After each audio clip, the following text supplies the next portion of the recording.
This is our fashion room. Very popular with teenagers, a lot of bridal showers, women's groups coming through here. This is probably the easiest of our three games. The first room, they're looking essentially, again, there's multiple rooms throughout the game. The last room is, again, a hidden room. The goal of this room is to open up two locks, key locks, which gets you into the next room. Room is fairly easy. There's clothes on the racks. The clothes have letters and numbers to them. They pull spools from it, and when you step back, it gives them a digit to open up one of the locks, which gives the key. The second lock, they find a tapping pattern on the calendar, and when they tap the correct code, the door will spring open and they get their second key. So usually that kind of keeps them engaged. This is a big wow factor to start the game, gets them really excited, and it tends to be a lot of fun for the first room. Okay, so again, a lot of different kind of varying types of puzzles included in this one. In this game, a big highlight is the crossword puzzle on the wall. They find the answers dispersed here in pictures, and so they don't actually have to know any fashion references to be able to play the game at all.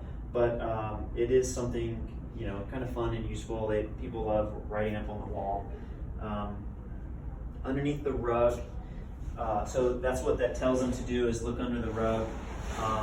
We've got a place that they should wheel the mirror over to in the room. The big kind of set is there's a set of drawers on the desk, a lot of different types of locks. We use a combination lock, which they get from above the desk. There's a math puzzle that they have to figure out for cutting costs. In this room, we've got another wall safe. Inside the wall safe is a laser pointer, and so when they align the mirror up and they put the laser pointer where they're supposed to, the laser points at various locations through the room, and then it points to a brick. When they pull the brick, the entrance to the third room opens up, and they get to see what the surprise is in the next room. Okay, so to get into the third room, we use a really simple just motion prop. In this case, it's connected to a brick. All you have to do is move the brick, give it a little bit of a shake, and the door maglock disengages, and they can easily get to the next room. So this sensor can be put on virtually anything. It's great for really simple. As long as something moves, then it'll sense it and disengage the lock. To reset it, we've got a reset button on the back side. All you have to do is hit the reset button, pull the door shut, and you're set to go. Okay, so this is our bomb prop that we have. This is the final prop in the game. Starting it and stopping it is easy from a controller standpoint. It's all done with just a remote. You set the time by pushing a button, keying in the numbers of the amount of time that you want to be on the game. In our case, we allow 68 or 69 minutes to start, because once we close up, there's a couple minutes where we are showing videos and getting the game started.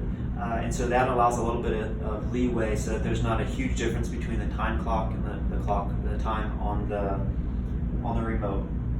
So once you start it and it starts counting down,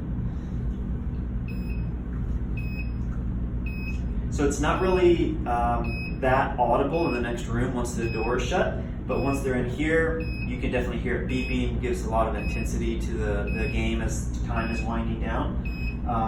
The clues around the room, symbols point to spelling out words on which order to pull the chords in. And so once you pull them in the right order, it stops counting down, and audio comes up and says game over, essentially, meaning that they've won.